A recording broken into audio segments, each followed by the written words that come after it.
All right, let's get started. So, good morning, or good afternoon, or good evening, whoever you are and wherever you are in the world at the moment. We all know that the current situation is not great, and we've all been seeing a lot of communication about everything that's happening with the coronavirus and so on and so forth, and probably been seeing a lot of content about it on LinkedIn, emails, and so on. But we felt that some of the information we were seeing and some of the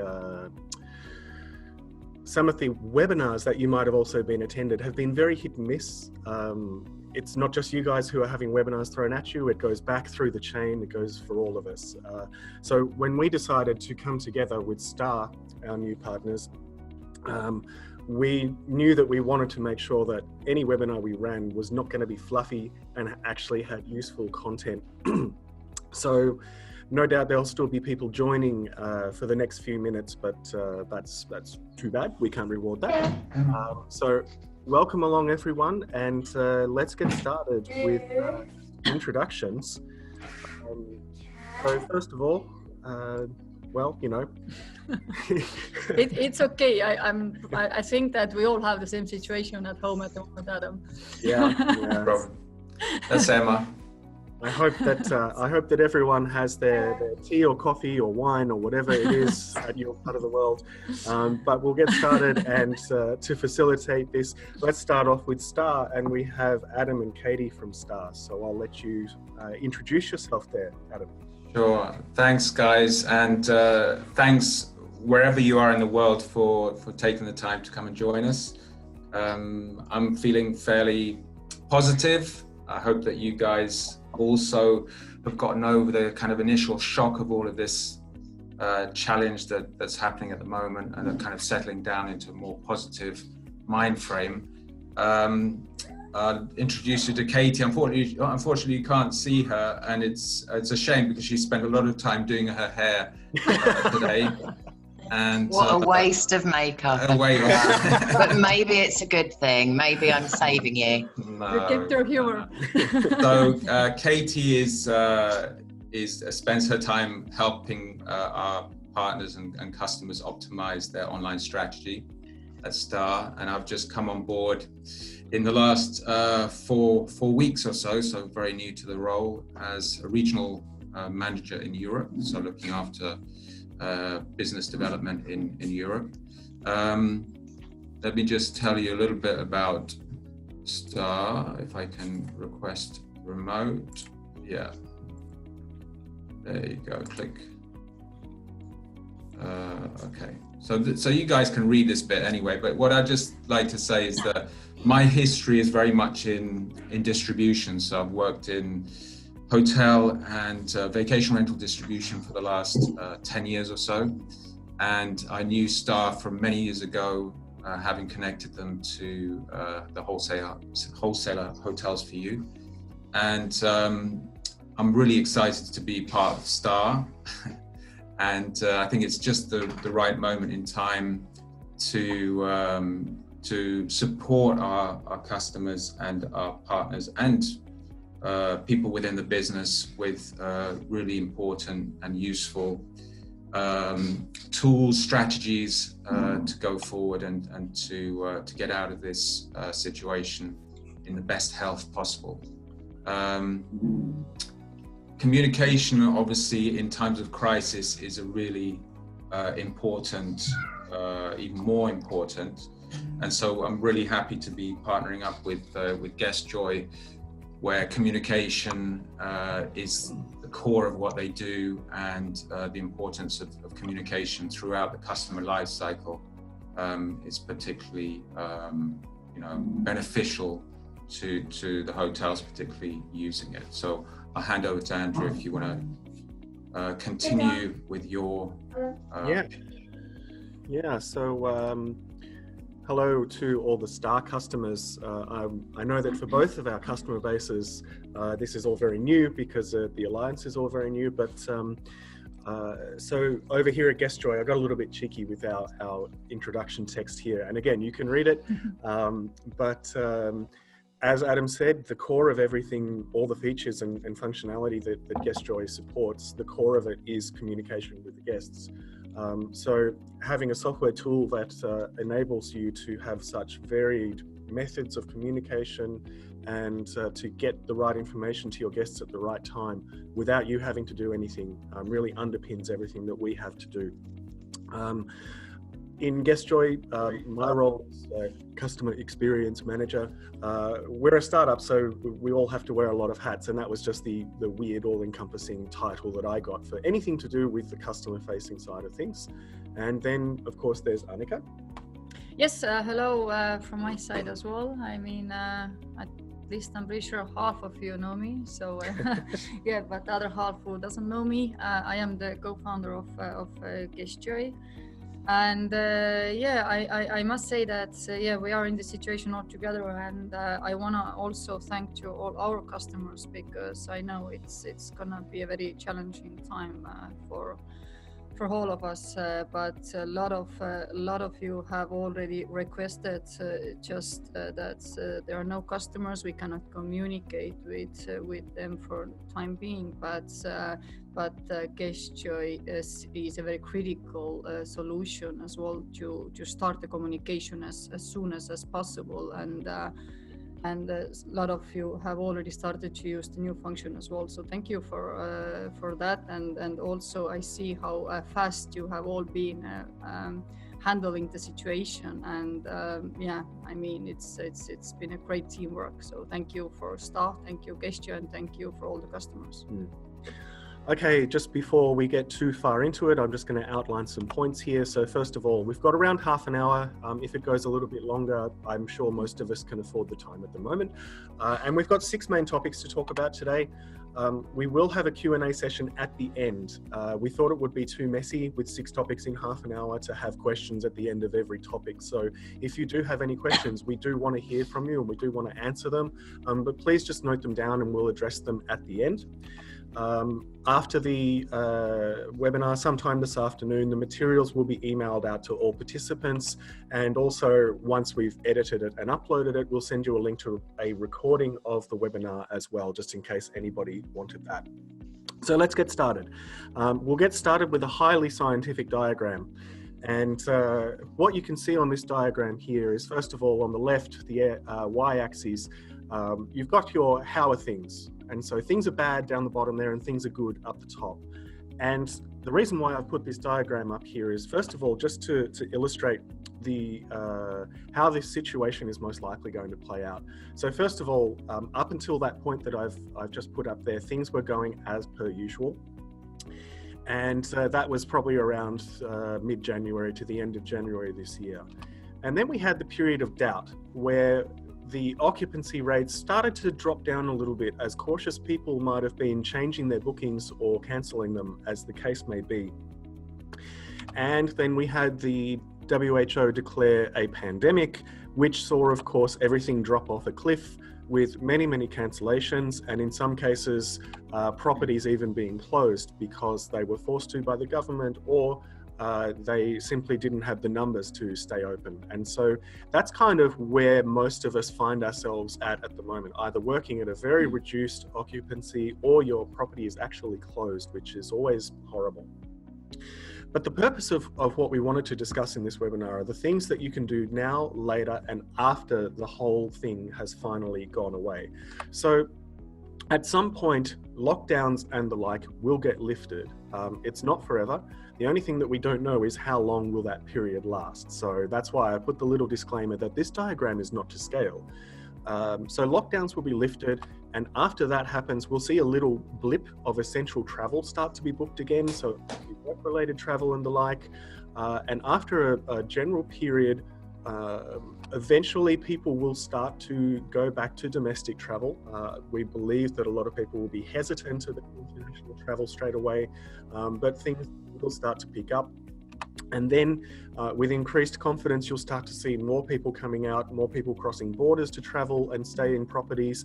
And then eventually we'll get back to business as usual and things will again be good. Now, the little line that trails off down in the bottom right here is if we open up hotels and then we have a resurgence of cases of the virus, in which case things will plummet straight back down to zero again, which is what we don't want. So let's hope that the governments will actually manage things well. But let's get into our first topic. And these first two topics are things that you can do now in order... Sorry, no, I'm going to discuss the topics. So our topics are, first of all, the things that you can do now: minimizing cancellations and repurposing your space. Things that you can do later: preparing your marketing and future-proofing your channels. And things that you can do after and things are starting to get back to normal: maximizing RevPAR and making the most of the opportunities from the crisis. So let's get straight into it, minimizing cancellations. So we do have the sort of standard strategies in place to try and retain as many bookings as possible. So that includes things like allowing people to rebook without charge, or to change their reservation to credit rather than a full refund. But what we think should be happening a bit more is, as much as possible, to incentivize rebooking instead of cancelling. So it comes down to offering people things that will be useful when they eventually come back to stay with you. If you can sweeten that cancellation just a little bit, people might be persuaded to rebook instead of cancelling altogether. So the obvious things include offering free room upgrades, other extras such as dinner if you have a restaurant in your property, transfers. If you are a spa hotel, offer a complimentary spa treatment. If your property is more serviced apartments or those sorts of things, I actually already have a couple of customers in the UK, who are going to offer free gym memberships for the duration of the stay. So creative things like that can be enough in some cases to convince people to keep their booking with you and then just postpone it to some time in the future. Because as worried as a lot of people are at the moment, most people are aware that things will return to normal eventually. So it's a matter of holding on to them as much as possible, and we really see incentivizing that rebooking as a key to keeping as many of them as possible. Also to lock the customer, yeah, exactly, to prevent the future cancellations. Andrew, I saw an example from the cruise industry of cruise companies actually offering to double the credit if people left their booking on, i.e., rescheduled their booking for a later date. Now, obviously, that's something that not everybody can do, but certainly it's a very powerful argument to keep your $1,000 in the booking, as opposed to bringing it out if you're going to know you're going to get $2,000 of credit when you do come around to book. How do you see an example of that working in the hotel sector? Well, I think in the hotel sector, it's a possibility that you could incorporate maybe buy one, get one free, or something like that. It depends. We're talking actually now to people right across the hotel sector, accommodation sector probably, and across the world. So everybody's situation is very different. So I think what's important here is that we sow the seed in a way of that there is things that people can do, and that people should look, particularly around their local areas, to see what they can come up with. Mm-hmm. Partnership is always a good thing. Yeah, definitely. Yeah, and for the city hotels as well, why not just to sell excursions, which has never been like a focus on its own, but again, to add some value, or like you mentioned already, I think for bigger chains, the loyalty points, just exactly. Yeah. I have one Irish hotel I was talking with in Dublin, and they've already been including things like tickets to the Guinness Brewery, things like that. Just anything to just give that little sweetener to the booking. So things like that can work really well. Cool. All right, Adam. Sorry, go for it. Okay, if I can. Okay, there we go. Minimizing cancellations. I beg your pardon. You've got another slide. There's always a bonus slide. Yeah, okay. Everyone goes home a winner. Now, as far as your cancellations is concerned, communication is key. But remember that at the moment, everybody's receiving all these emails from all these companies like, you know, I bought a pair of shoes 5 years ago and I'm getting an email from that company saying, here's our approach to COVID-19. So remember that there's a lot of noise in people's inboxes at the moment. Now, however you can get in touch with your guests, remember that think about the timing of when you're going to contact them, and think about the amount of emails that you're getting about this whole situation at the moment. Your guests will be going through the same thing. And so you've got to consider these things on the screen now to make sure that your communication cuts through and really does actually land with the guest, because I'm sure a lot of people are deleting a lot of emails without reading them at the moment. So just think about these points when it comes to sending out your comms to your guests. If they do have a reservation with you, yes, they are more likely to open the email in the first place, but we don't want the emails to be lost among a sea of all the other stuff that's happening right now. So that's just one thing to bear in mind when it comes to communicating with your guests at this stage. Guest Joy customers on the call, if you're living under a rock, hopefully that you know we have released the announcements feature to enable you to do that. So to select a group of guests based on arrival date, and also whether the booking is cancelled or confirmed, or both, and to send out an email to all of those people at once. We put that feature together in only a few days once we heard from a few customers that they were manually emailing people one by one, which when it comes to reduced revenue time, you can think how much it's actually costing the company to send an email to a single guest. So hopefully you take good advantage of that tool. And as we always say, if you've got any questions about using it, please get in touch with us. Okay, there are no more secret slides. Adam, you can now take it away. All right, shoot.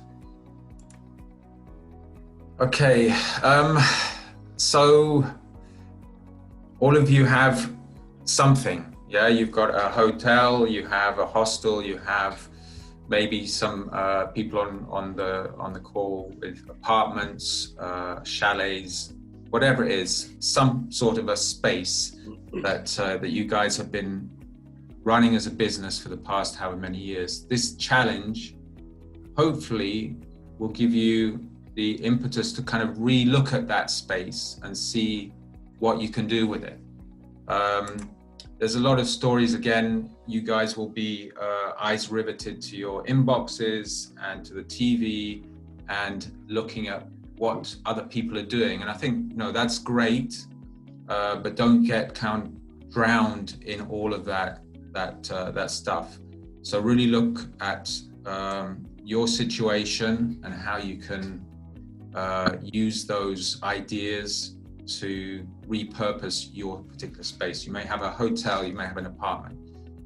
Your hotel may have a hotel restaurant, you may have meeting rooms, you may have a secure parking in your hotel, and of course you have your teams. So I had a quick think, and obviously I'm sifting through all of this data that's coming through my inbox at how you could repurpose those. And the first one that came up, and this came up about 2 weeks ago, was isolation rooms. Now, is that actually a thing? Of course. In fact, one of our hotel partners in New Zealand, the Green Manor, actually put this in place within almost 3 days of the first restrictions going into place. They'd already put isolation room packages for 14 nights on the website and were selling that on the site. Again, depending on your stage of lockdown, you can maybe do something like that.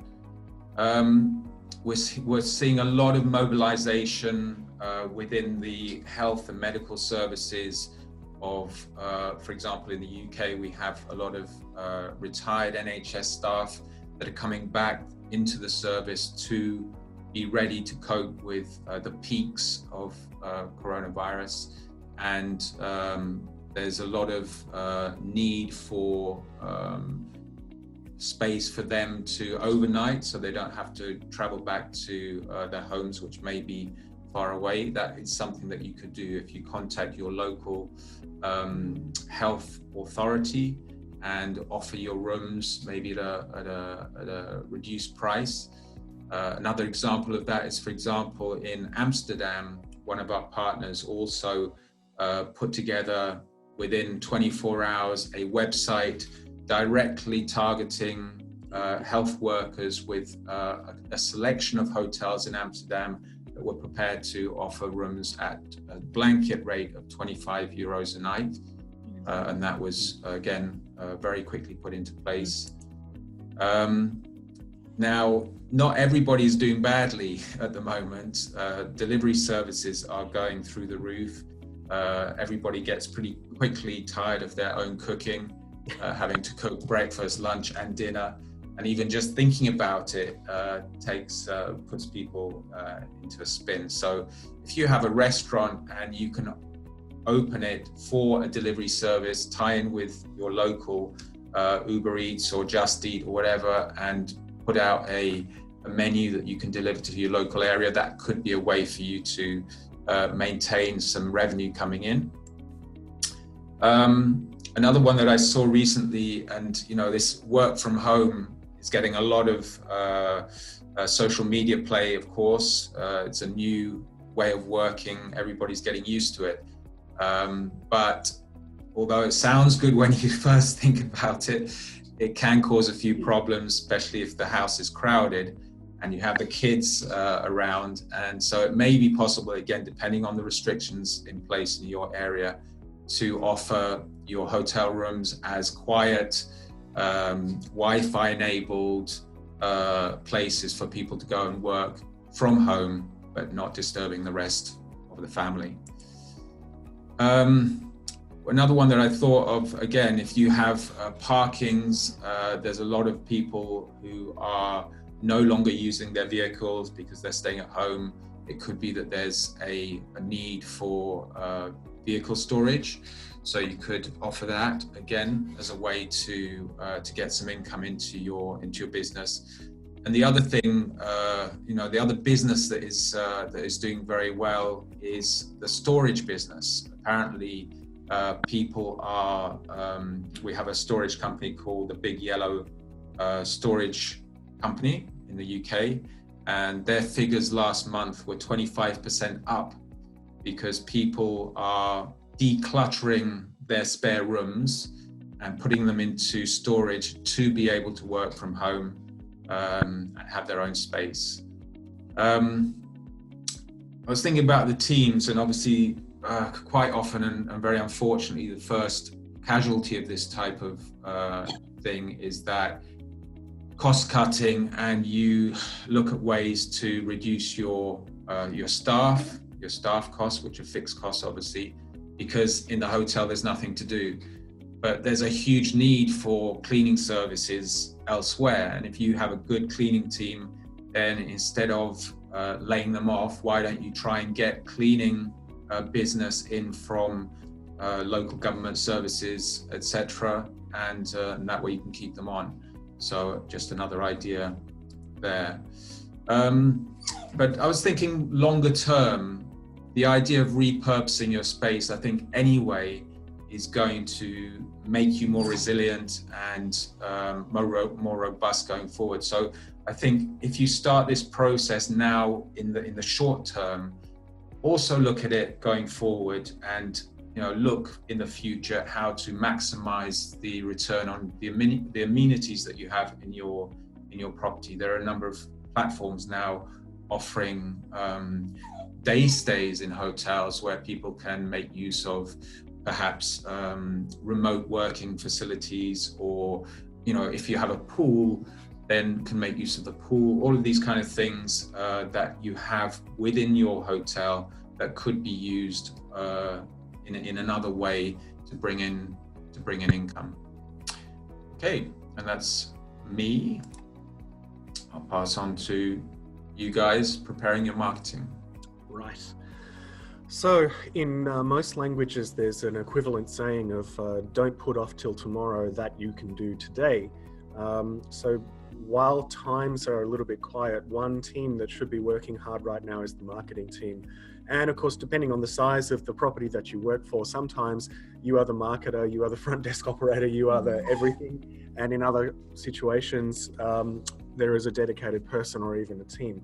But what we also strongly feel at the moment is that you should be considering your marketing now rather than later. It's much better to put together your campaign because we know things will return to normal at some point. But it's important to have your campaign locked and loaded and ready to go, so you don't need to worry about it. And whenever it actually does occur in the future, you can launch your marketing campaign. So think about the things that you'll want to send out once everybody has the confidence again and you are now reopening, or if you're still if you've still been trading throughout the dramatic period, more of an announcement to everyone that, hey, everything's coming back to normal, we want to see you again. Your social campaign content is very easy to plan in advance. So have the posts ready to go. Don't schedule them, because if you schedule them, you'll get the timing wrong. Timing is probably one of the most important things when things do start to come back to normal. We don't want to jump the gun and send things out too early and then find that we have a resurgence of the virus, and then all of that money spent on the campaign is wasted and we've had a false start. So consider that as well. Consider what sort of emotion you want to put into your campaign. In some areas, it'll be no emotion. Like when we do it in Estonia, it'll be very, very dry and say, things are open again. But in your market, it might be more wise to use some sort of emotion. So if I was on the islands, if I was in the UK or Ireland, I'd put a bit of emotion into it, maybe even a bit of wry humor. But think about what's going to connect with your key market in your country. Don't be afraid to put personality or emotion into your communications, especially after we've all been through something as dramatic as this. More than ever, people will realize that, hey, we're all just people trying to get by. And if you do show a bit of emotion or a bit of vulnerability, it can really connect with your guests and get them back on your side and coming out there. Also, be prepared. Now, this might seem counterintuitive, but be prepared to offer bonuses and special offers for people. Now, the reason why it seems counterintuitive is because you've gone through this period with very little or no revenue. But when you launch your campaigns, make sure that you have something to separate you and make you stand apart from your competitors. Give your guests a reason to choose your hotel when things start to come back to normal, and consider the things that you can do to sweeten those deals. So make sure that that's part of your campaign as well.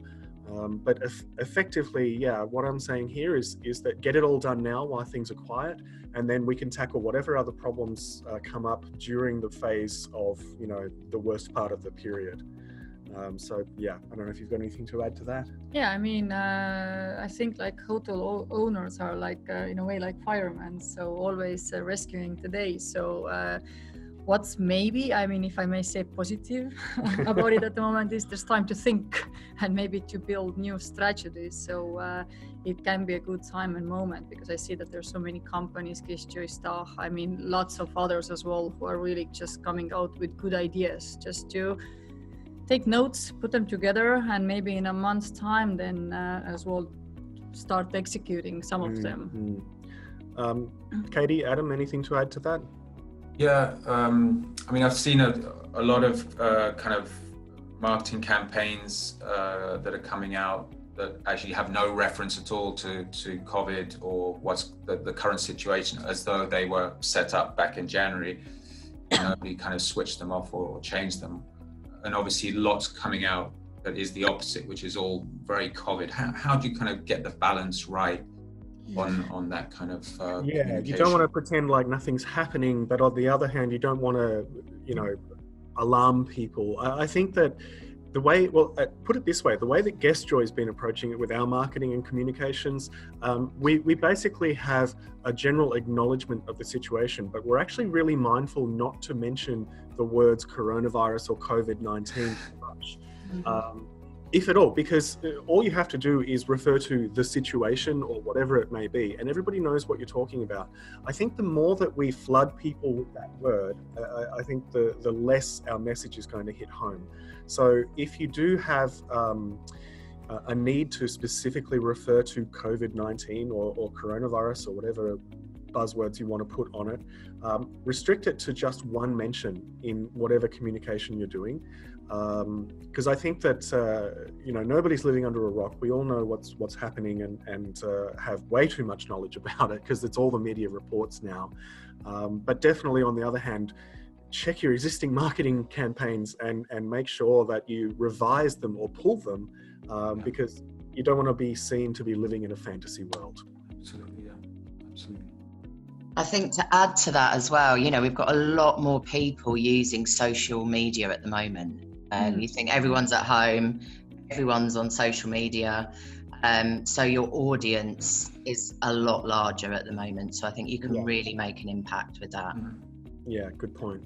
I think that's obviously where if you start to push more of a positive agenda, having acknowledged the situation but push a positive agenda, it's actually going to make people feel better at the end of the day. That's hopefully going to have a positive impact.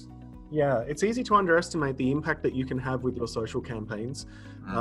The more, not blind optimism, but the more positive and reassuring they can be, the sooner people will get back to a feeling of warmth.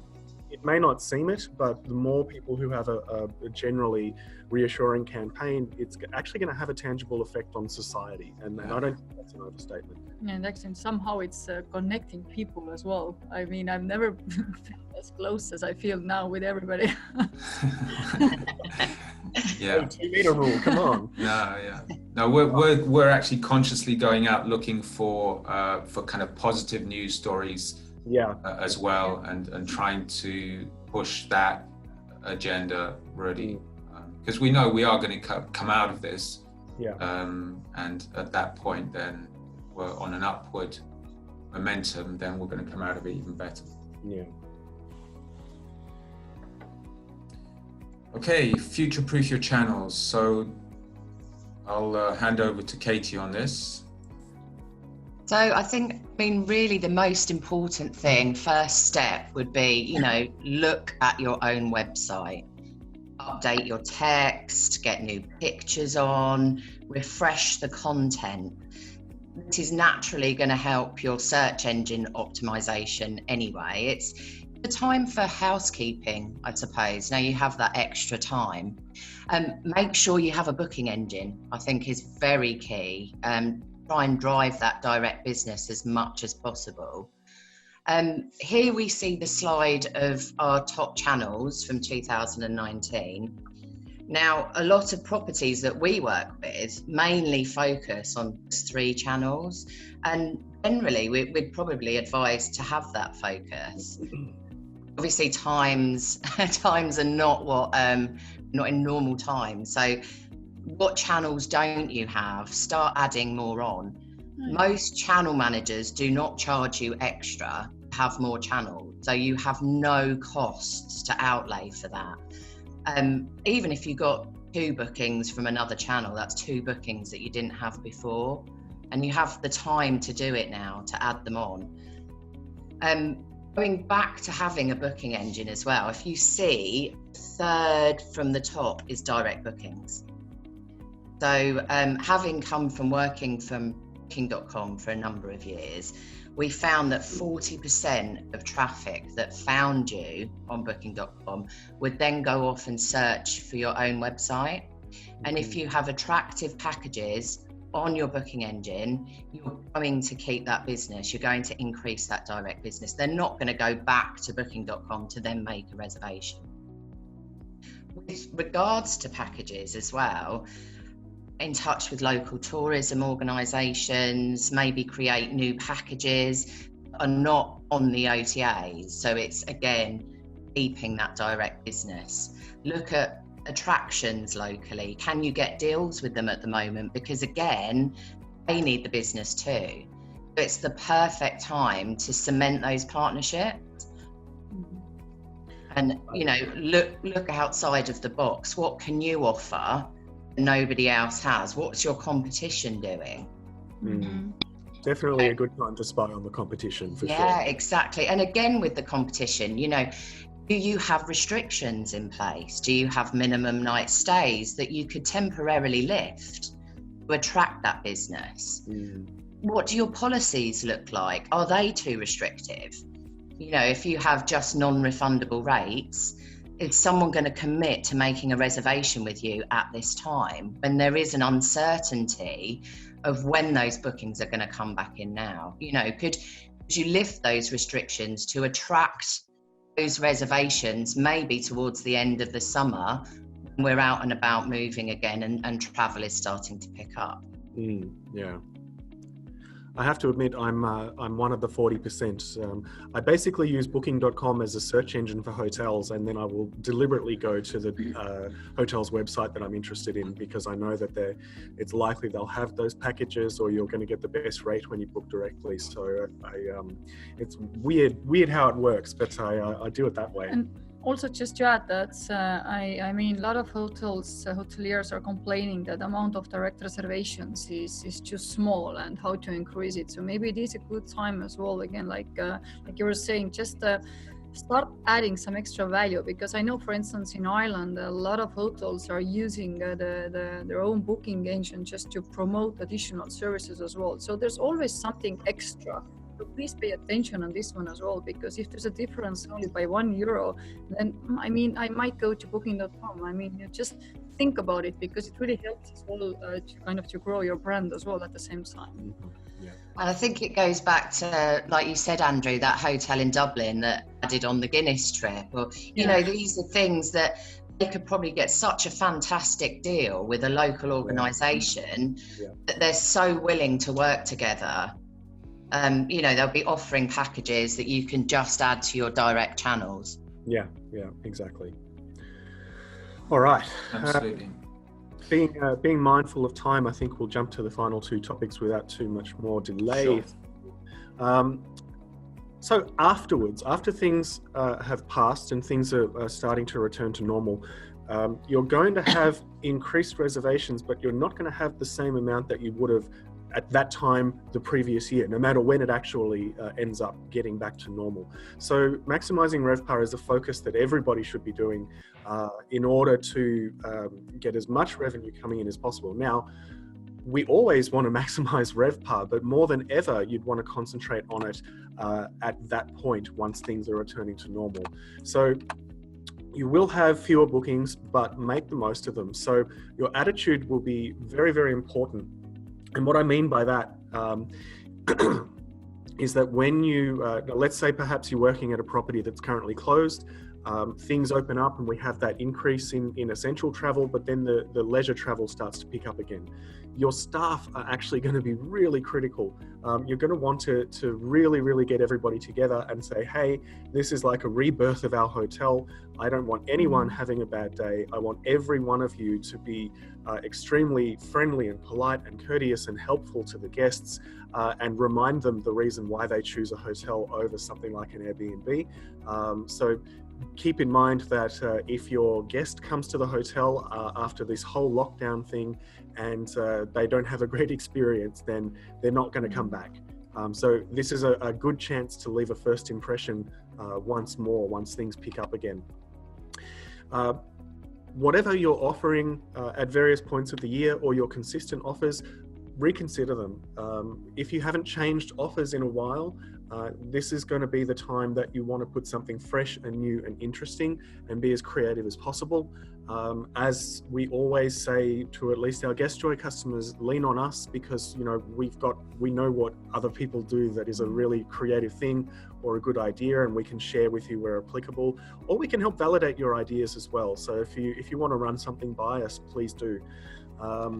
Then packages will be important again, because we know that a lot of travel will pick up again because of things like celebrations, so birthdays, anniversaries, and so on. So the packages that you put together for those people who are traveling for those reasons are going to be really, really crucial. And probably more than ever, in order to drive the sales, keep the margins on the packages reasonably slim, like really entice people to take it. Don't put too much padding or GP in there, because we want people to have the experience in the hotel once more, so that people will keep coming back.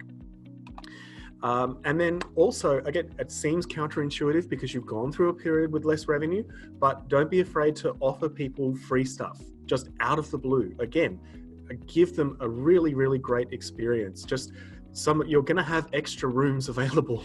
So why not just throw people an upgrade just out of the blue, even if they don't ask for it? Surprise people with a bottle of wine in the room, just things that they weren't expecting. Again, it's really just to cement the confidence of your guests, and to get them back into the swing of traveling and going to hotels and basically rebuilding our sector. So we consider those to be quite essential. And and if you can get that extra revenue out of each booking, then we're going to get back to normal a lot more quickly than if we don't. Annika? Yeah, and your guests will appreciate it because you will see that and the amount of feedback as well. Yes. Yeah. Because those things they will be mentioned as well on online channels. Yeah. So I think that's a really important thing. Do you guys have anything to add? A question around, I guess the temptation is to drop your rates. So how do you kind of avoid that? Somebody said it out. How do you avoid, that temptation to drop your rates when there's no bookings coming in, and actually maintain the value of your... Absolutely. I think that everybody's going to have the temptation to drop the rates. Yeah. It's been pretty universal on all the channels that you get your information from, that you shouldn't be dropping rates, you should be increasing value. So that's why having these extras that you can include, as Katie mentioned, with the direct bookings, to be able to review the packages that you put up there and all the little extras. People know how much it costs to stay in a hotel. For example, in Tallinn at the moment, we've got a couple of hotels that are, because they're basically empty, so they're just, whatever we can get, we'll take it. So they've got really, really low rates. But once things start to return to normal, the prices should start to return to normal as well. Because if we devalue our sector and the services we provide, then eventually people will expect that should be the price all the time. So I know it's tricky, just like avoiding panic buying can be tricky, but you really need to hold on to your rates and increase the value of the stay, not just decrease the price that the guests are going to pay. So everybody just needs a bit of willpower, I think. And even if you notice a couple of your competitors have done it, avoid it, because it's just a bottomless... It's a downward spiral, isn't it, really? Exactly. It's a very short-term plan to do. It's very short-term, yeah. And you devalue your brand, basically. Exactly. Yeah. You end up looking like a hostel when you're the Hilton. I think your point about just, if you want to do something, add value. Yeah. That's the key message, really, isn't it? Yes. Because value is going to add to your brand, and also the stickiness of the relationship you have with your customer. I particularly like the idea of giving those kind of ad hoc freebies that are not expected. You've got all the stuff that you're signing up for when you book something. Okay, I expect this, I expect this.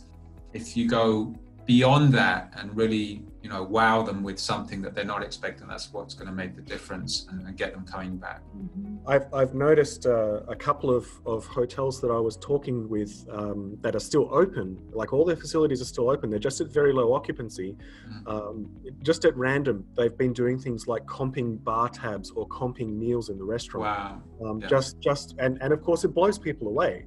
So it's just those experiences that people will remember, and they'll come back, because not that they expect it to happen every time, but because they know that you did that for them at one point. So it can be a really powerful tool. Seems counterintuitive, but actually can have a really good effect. Oh, absolutely. Brilliant. Cool. All right, let's move on.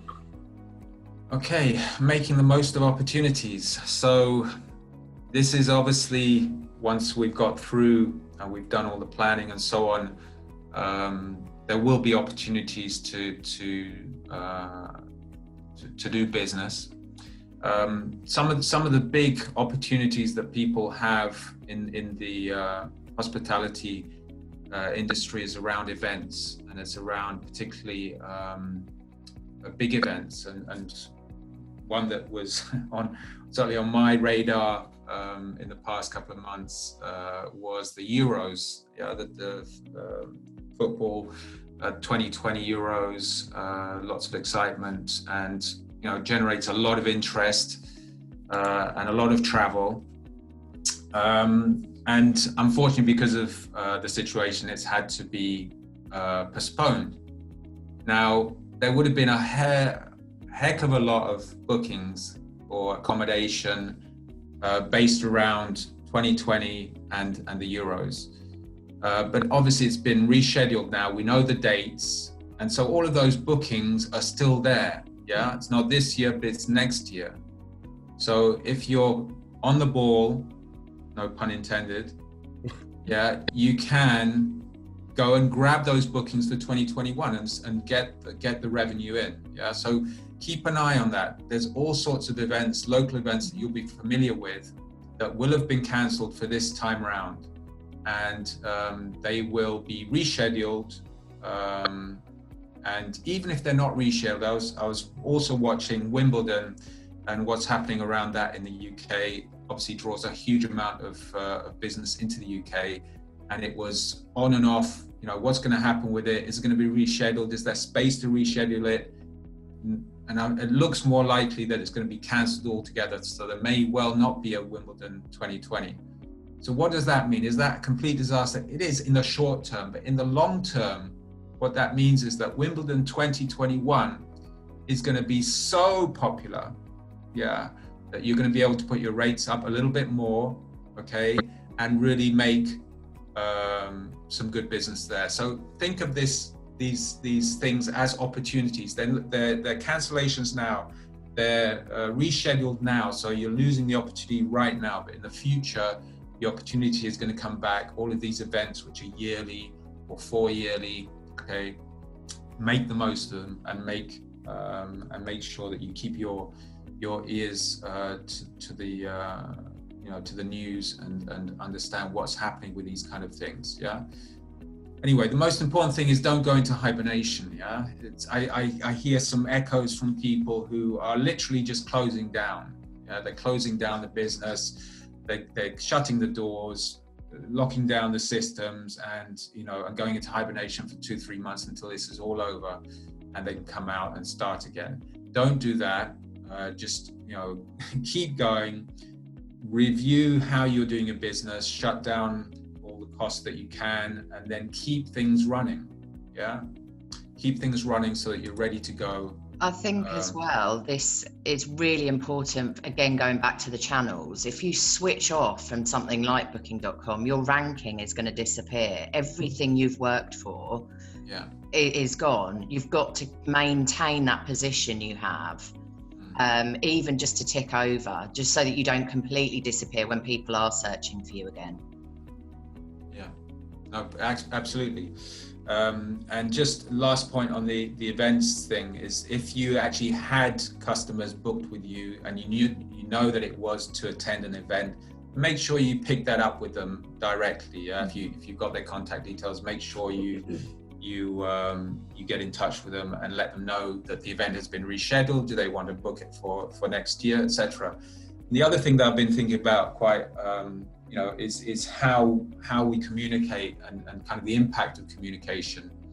And everything is email, everything is text, everything is digital. And I think that every now and again, if you can go old school and write to customers, personally, with a pen, maybe a little greeting card, something like that, and that is going to make a difference. Yeah, all the kind of envelopes that come through people's doors tend to be bills or stuff that they don't want to read. If you actually write to them, and they get a nice letter personalized to them from their hotel, pretty hard to I think that's a really good way to connect. In fact, the only letters I get now are from my mother, she still writes to me. She doesn't have email. She doesn't have a mobile phone. She writes to me. I get this envelope with lovely writing, and of course, that's my mum. So great. But if you can try and build that relationship, which is, it comes back to what we were talking about surprising people and surprising customers and giving, extra to make them wow, then just think about that as well.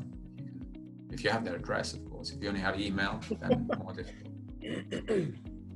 Okay, just some very simple things. Again, if we're looking at this long-term view, is make sure that you have rates and availability loaded as far forward as you can, both for your direct channel, but also some of your connected channels. Again, you may have the possibility of not necessarily loading to everybody, maybe trial it with some people, see what works, but definitely, try and load availability as far forward as possible. And then use early booking discounts, something that's very much used in tour operating, for example, to get the bookings in early, and try and get a booking in 10 to 12 months before arrival. But you can also do that within the hotel space, and again, encourage early bookings with offers, and obviously coordinate that with your marketing communications.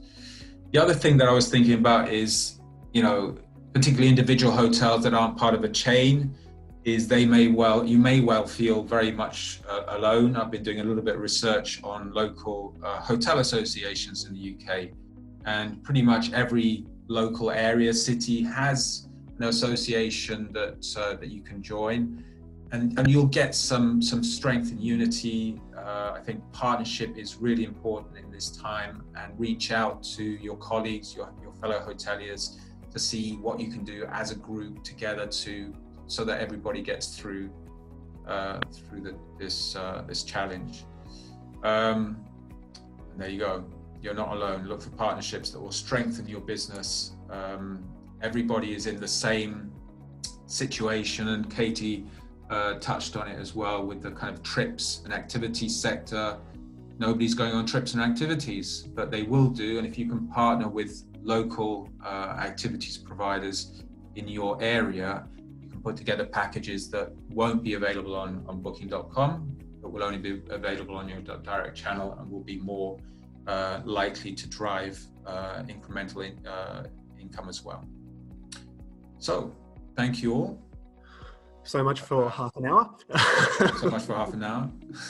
But I really like actually the idea of considering to join the local association, because I think this is something a lot of hoteliers have kind of switched off or never really think about it, but it can be a good opportunity because they really know everything now. I think the law and also all the benefits and things they can get. So just at least have a call. Yeah, I mean, I think during business as usual, other hotels tend to be competition. So you kind of, you put up barriers, but, I think if you look at the greater holistic picture, I think it's really important for all hoteliers or people within the industry to try and build those strong ties and the greater good. Mm-hmm. So this is where it can get messy, or maybe they'll just be crickets chirping. If anybody does want to unmute themselves and ask any questions now, please feel free. We'll just sit here and do nothing while someone tries to figure out how to unmute themselves. Uh-huh. I noticed we've had a question in the group chat. Oh, Okay. I haven't noticed that. Can you Better.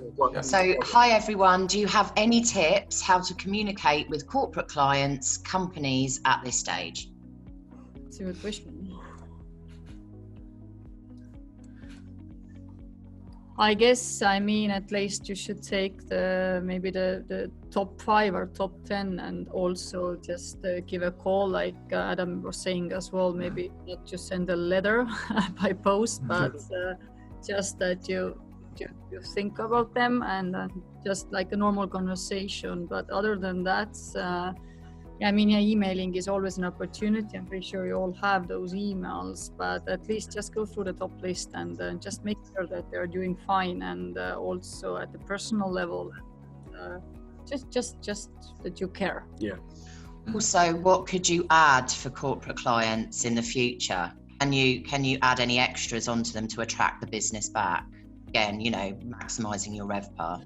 Yeah, look, it depends on each property's individual situation. Of course, some people work with more or less margin than others. So I think it's, if you do have a bit of room to move, it is a very, very important time to try and retain or get new business with some sweetness. Especially if it's a valuable one, you want to hang on to them because they probably will start shopping around when things start to get back to normal and corporate travel becomes a necessity again. I guess you don't really want to decrease the prices. I mean, again, that's an easy way to see things, but maybe just one silly idea that, let's say you stay 10 nights and then you get one for free. I mean, just, kind of to increase the number of reservations, like per this corporate customer. And one thing you could look at doing, corporate, again, it depends, I guess, also whether you have direct contact with those corporate customers or whether you're passing through a third party kind of TMC or whatever, but having, things going on in your hotel that could interest corporates, murder mystery weekends or team building or those kind of things, could be interesting. Just add some kind of interest to differentiate yourself from other hotels in your area by being a little bit creative. A couple of ideas which I was thinking of, slightly off this subject, but in the UK there's such a lot of interest in cooking, and so I was thinking, if you've got when things get back together and you have a kitchen and you have prep time and action time why don't you put up a kitchen cam live stream? Okay, people will tune in and look at people just driving down a road for an hour with live streams. So if you had a live stream of your kitchen at full belt with everything going on, it would certainly drive traffic to your Facebook page, whatever. If you did a Facebook Live, you could do cooking lessons if you've got a great chef.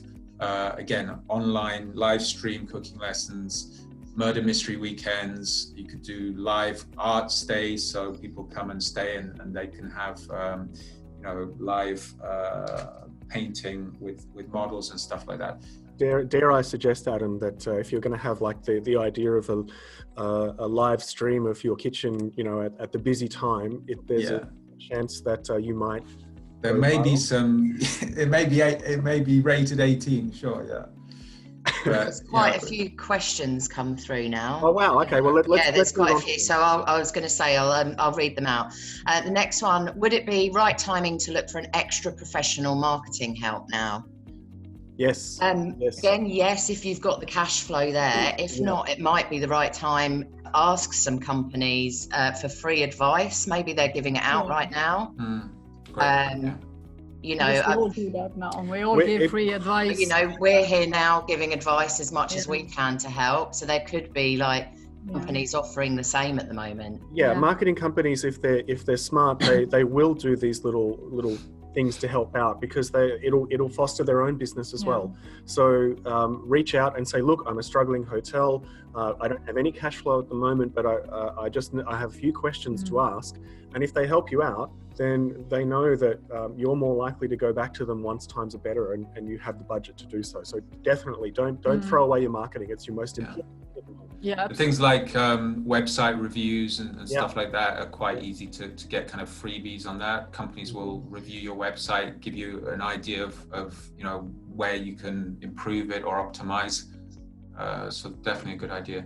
OTAs will give you free advice as well with regards to your ranking and how to improve it. So, look to that and then duplicate that with your other channels.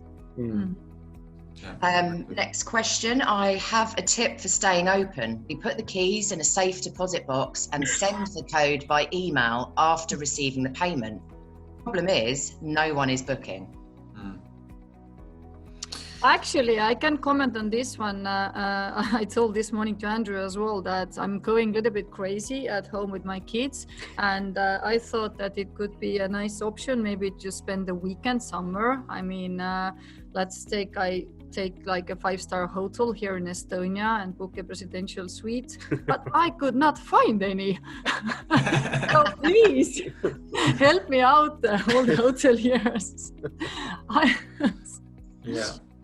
So there are customers, but I think that the choices are quite limited at the moment. Well, I think I saw one headline in Florida, for example, where a lot of vacation rentals were overbooked in the past month because people had decided to stay on and take lockdown in the sunshine of Florida rather than going home. So extending their stays where they already were on holiday. So again, that's at the moment there may not be customers. If you look at different ideas that we discussed on repurposing, maybe you can find customers to come on board.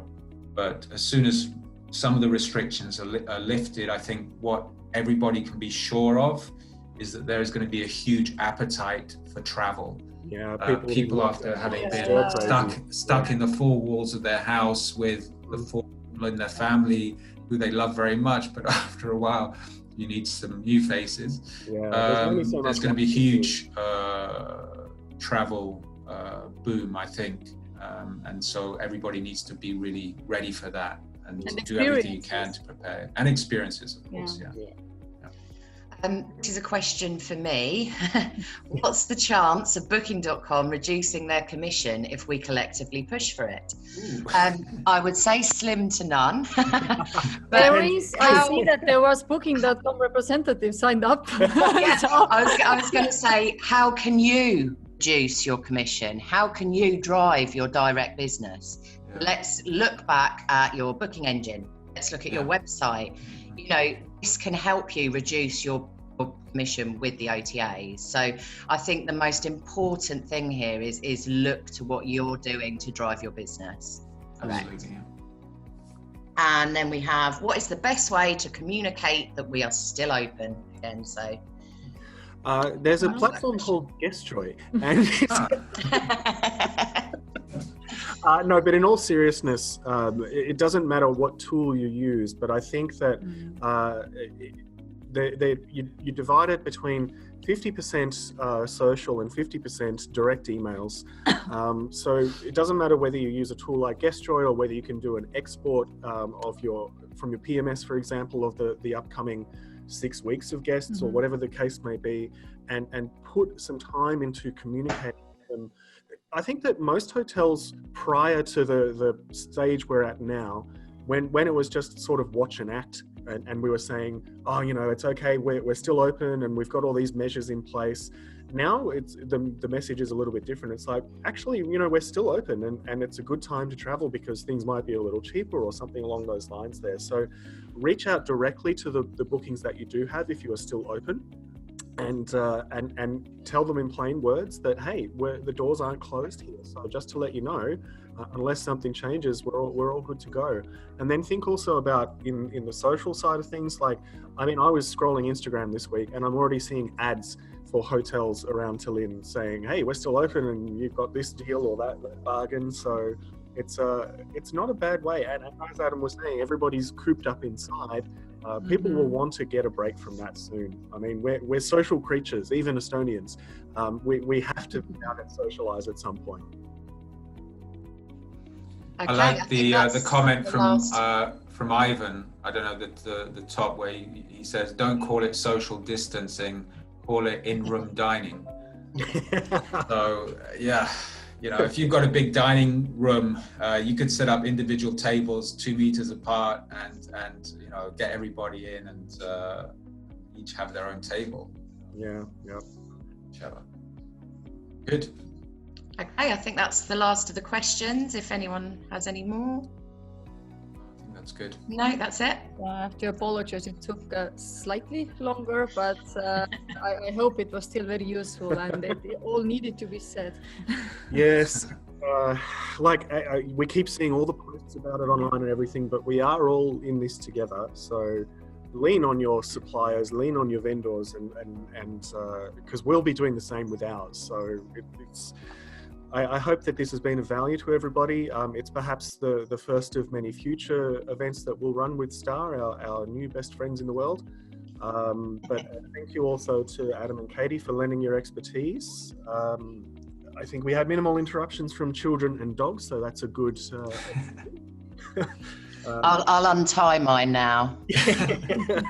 Child, that is, not dog. So thank you very much, everybody who's attended. There's still 35 people on the call, so I'll say thank you directly for being with us today. As I said, we will be emailing the materials through at some point today or maybe tomorrow, depending on how busy I am. But don't be afraid to reach out and ask us anything that we might be able to help with, because yeah, I mean, the sooner we can get through all this shit, the better. And it's not about signing up to anything. We're all here to give advice, so please don't hesitate to get in contact with us. We're more than happy to talk to you. We've got the time. Yeah, we do have the time, don't we? Yeah. All right, guys. Thanks, everybody. Thanks, everybody. Take care. Bye. Take care. Stay safe. Bye. Bye. Bye.